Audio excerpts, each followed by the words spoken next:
Target ng MMDA na mapaikli pa sa 5 minuto ang kanilang pagresponde sa mga emergency situation sa pamamagitan niya ng pagpapalakas pa sa kanilang 136 hotline. Si Clazel Pardilla sa sentro ng balita.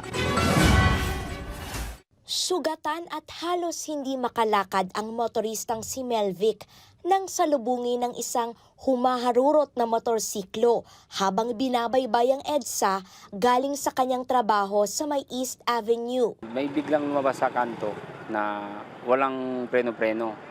Kaya yun, bigla akong sinalpok. Tinamaan talaga yung tagiliran ko. Lumipad talaga ako sa motor, warak talaga yung motor ko.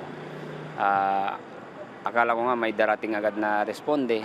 Yun nga lang, sobrang tagal. May dumating ba sir na responde? Wala po, kahit isa wala. Walang bumunta. Ang mga insidente sa mga pangunahing lansangan sa Metro Manila, mabilis nang marerespondihan ng MMDA. Ang aming garantiya dyan ay 5 minuto, makakarating ang aming mga constable or mga traffic enforcers kung saan man kayo nangangailangan ng tulong, gaya halimbawa ng kayo ay nagkagasgasan dyan, nagkabanggaan, mga minor na mga banggaan sa kalsada, kayo ay na-stall, kayo ay may emergency na gusto nyo na responde ng ating MMDA.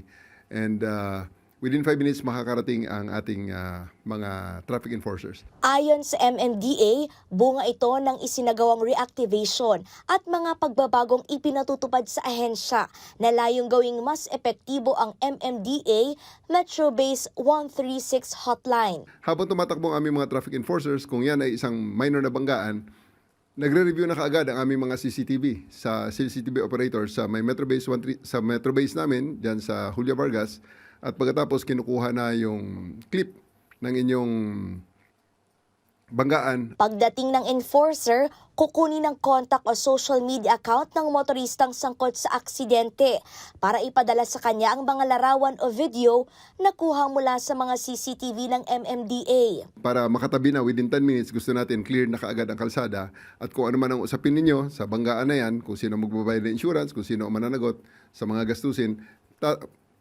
pag-uusapan na ng mga parties concerned. Maaring tawagan ng MMDA hotline na may numerong 02136 para humingi ng saklolo sa mga aberya sa kalsada.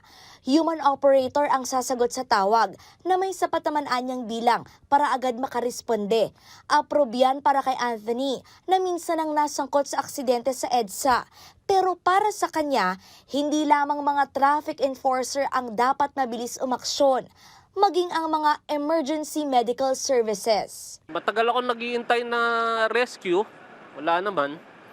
Hanggang siguro mga 15 to 20 minutes yun bago dumating. Kung hindi pa raw ako napadala ng medyo maaga pa, baka na raw ako, natuluyan. Ganun ang mangyayari, di maganda.